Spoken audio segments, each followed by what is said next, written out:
Таргетке канча бюджет коюу керек? Бүгүн сиздер менен ошол боюнча сүйлөшөбүз. Эгерде сиздердин рекламаңыздардын максаты трафик же вовлеченность боло турган болсо, эң аз дегенде $6-8 коюшуңуздар керек. А креативтерге $2-5 коюшуңуздар керек. Бир бюджет менен бир канча креативтерди жасаганда эң азы $2-5 болуш керек. Эгерде кардар сиздерге биздин рекламага $200 кой дей турган учурда, анда сиздер ага кандай чечим бересиздер? $10, $20 коюп баштап, анан тестерлеп туруп, анан көбөйтүш керек кыздар. Сразу эле бир рекламага $200 коюп койгон бул акмактык. Биз максатка карай бюджетти өзгөртөбүз.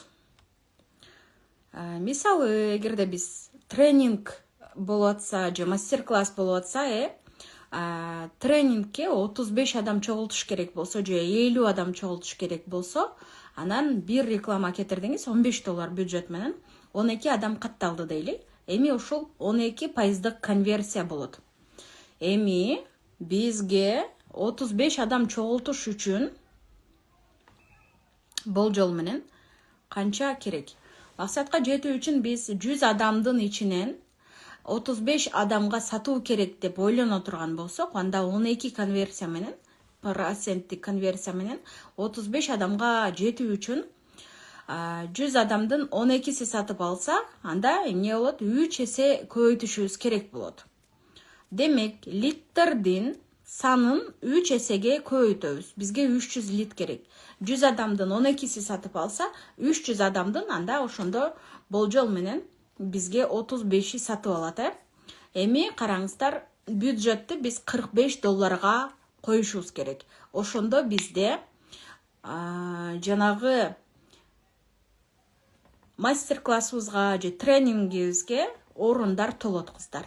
$15 менен түшүндүңүздөр да, $15 менен 100 адамдын ичинен 100 клик баскан адамдын ичинен 12си сатып алса, анда 300 адам керек бизге. $45 300 адам алып келебиз,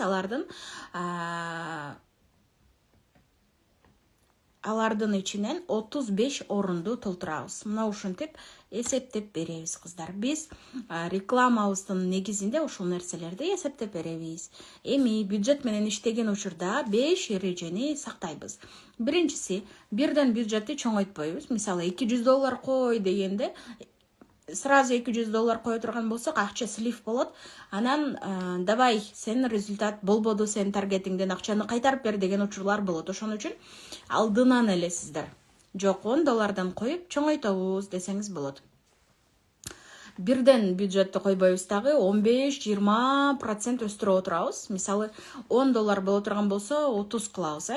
Маанилүү нерсе, эгерде компания куруп жатканда, жаңы компания куруп, бир эмес 2 группа объявление кылабыз дагы, ал жерге 9-12 креативти тестирлейбиз кыздар. Таргет бул ар дайым тесттен турат кыздар. Ойлобогула, мындай сыйкырдуу палочка бар, анан басып туруп эле таргеттен мыкты результаттарды алам деп. Экинчи эреже, натыйжа начар боло турган болсо, бюджетти көтөрбөйбүз. Үчүнчү эреже, бюджет менен креатив катары өсүш керек. $10, азыр $10 рекламаңызга 3 креатив кетип жатат. Эгерде ошону $50 кылам дей турган болсоңуз, анда $50 көтөрө турган болсоңуз, анда креативтерди дагы көбөйтөсүз. $10ды 5 эсе өстүрүп жатасыз, 50 кылып атасыз. Эми креативтериңиз дагы 3 креативтериңиз, эми муну да 5 эсе өстүрөсүз, 15 креатив болот. 15 креатив $50 кылып, экөөнү тең бирдей өстүрүп барасыз. Эми караңыздар, 4-чү эрежеси бул масштаб. Бюджет менен эмес, структура менен масштаб кылыш керек кыздар. Бюджетти эле чоңойтуп койсоңуз, эмне болбойт экен? Масштаб кылганыңыз туура эмес болот экен. Структура менен масштабтайбыз. Жеңген креативти эле ошого эле басым жасай бербей, бюджетти дагы көбөйтөбүз, жеңген креативти дагы өзгөртөбүз. башкалардын да тест кылабыз. Эгерде аны дагы бир канча убакыттан кийин өчүрүп, башкаларына дагы мүмкүнчүлүк беребиз кыздар. Мына ушул эрежелерди колдоно турган болсоңуздар, анда бюджетиңиздер сарамжалдуу иштетилген болот кыздар, тийимдүү иштетилген болот. Сиздер таргетте бюджетти туура өлчөп, туура койгон болосуздар.